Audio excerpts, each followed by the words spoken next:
I had been paddleboarding out at the wreck, and I had brought out one of my little GoPro cameras so that I could film anything interesting.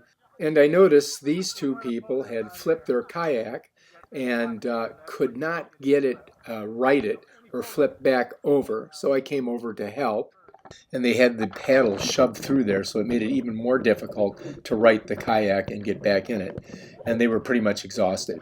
So what I did was I took the camera and I set it up on my paddleboard. Here I've got the girl swimming over to the paddleboard to hold on to it, but for some reason she goes back to the kayak.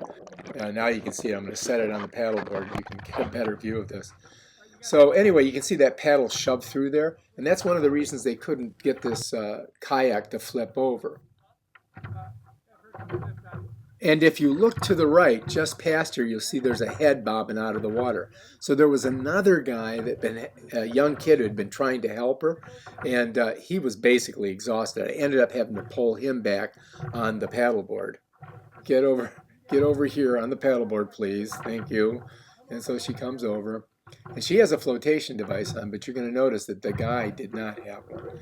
So I had him get to the other end of the kayak, and then we did a group effort here. Two guys popped it over. You can see the paddles all shoved into that little netting that's on the point or the top of the front of the kayak or the bow of the kayak. So now what I've got to do is come around and pull her into the kayak because she didn't have enough strength to get back into it. So what I did was got on the opposite side of the kayak, and basically just kind of grabbed a hold of her arms. Here's her friends coming over to try to help. They're actually getting in the way. So anyway, come across on the other side of the kayak. I get her arms, and then I basically just kind of like pull her up, and we do counterweight. She's got her weight on one side and mine on the other, and I popped her back into the kayak. And there you can see she's in there. And now I had to get the paddle out of this netting. So for some reason it had been, I don't know if they stuck it in there or what, but it was all tangled up inside of the netting. So we had to get that out of that netting so that they could use it to paddle back. And here's this person getting in, basically just getting in the way. So hopefully I told them to please move, and they did. And so now I got to get the guy in, and I think he's got enough strength to pop in, but he's still going to need a counterweight.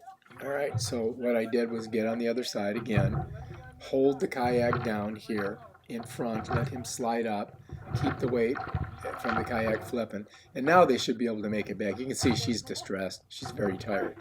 Now, the other guy was trying to help earlier. He was over by this other kayak. All right. What about this one? Thank you. You guys okay?